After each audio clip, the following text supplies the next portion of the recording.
I got so much motherfucking design on right now. Break it down, bring it back, make it clap. I got 3 old thoughts, new block, wear that thing. Bitches on my line, and you know.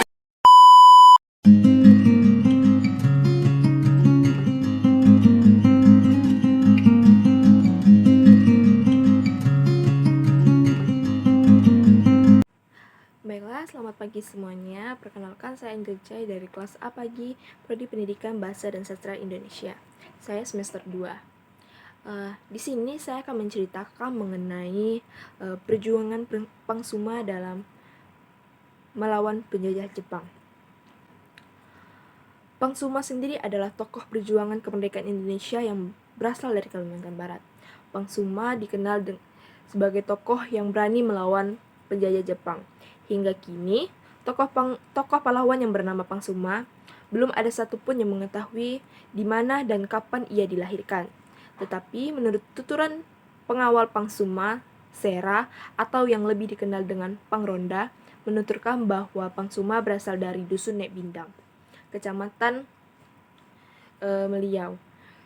Pangsuma merupakan nama panggilan yang berasal dari bahasa Melayu Meliau, yaitu merupakan penggabungan dua suku kata, yaitu Pang dan Suma. Pang sendiri artinya bapak dan Suma yaitu anaknya. Pangsuma berjuang membebaskan Meliau dari penjajahan Jepang. Walaupun ia mati di tangan teman seperguruannya yang berkhianat karena bergabung bersama Jepang. Pangronda sendiri mengungkapkan perjuangan Pangsuma saat itu sangat benar-benar gigih. Ia penuh keberanian untuk melawan Jepang. Pada saat menginjak dewasa, Pangsuma sama seperti masyarakat lainnya yang bekerja untuk Jepang atau menjadi budak Jepang yang membawa kayu berukuran besar. Pada saat itu, banyak sekali masyarakat yang dianiaya oleh penjajah Jepang, yang dipukuli, diperlakukan tidak manusiawi bila mereka tidak bekerja secara maksimal. Nah, latar belakang itulah yang membuat Pangsuma melawan ketidakadilan yang muncul dari hati dan mendapat dukungan dari rakyat. Pangsuma menuturkan seperti ini: kita mati-matian untuk Jepang, bekerja mati-matian untuk Jepang, dan kita juga pasti nanti akan mati untuk Jepang. Daripada kita mati untuk mereka, kenapa kita tidak membunuh mereka? Rasa ingin bebas dari belenggu penjajahan itu hanya berbekal keberanian dan sibilah sabur atau jenis mandau parang panjang. Tetapi Pangsuma dengan kegigihannya, Pangsuma berhasil membunuh pimpinan Jepang di 3 lokasi, yaitu di Sekucing Labai, perbatasan Kabupaten Ketapang, dan Kecamatan Meliau, Kabupaten Sanggau, yang berada di Desa Kunyil dan di pusat kota Meliau sendiri. Konon menurut cerita, seseorang yang dikatakan jago atau hebat bila ia dapat membunuh musuhnya paling banyak serta membawa pulang kepalanya sebagai bukti.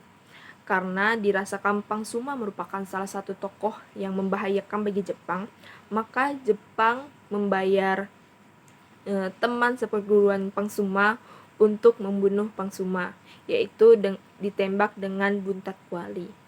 Pangsuma ditembak bersama adiknya. Sang adik selamat, namun Pangsuma meninggal di bawah jembatan, yang saat ini berlokasi di sebelah dermaga Meliau, dan tidak jauh dari tempat itulah terdapat makam Pangsuma. Kini sebagai salah satu penghormatan, maka didirikan sebuah tugu yang bernama Tugu Pangsuma yang berada di Simpang Ampar, Kecamatan Dayan Hilir, Kabupaten Sanggau. Itu bisa kita lihat sangat jelas ya, sangat besar sekali Tugu Pangsuma yang berada di situ. Baiklah, hanya ini yang dapat saya sampaikan. Terima kasih.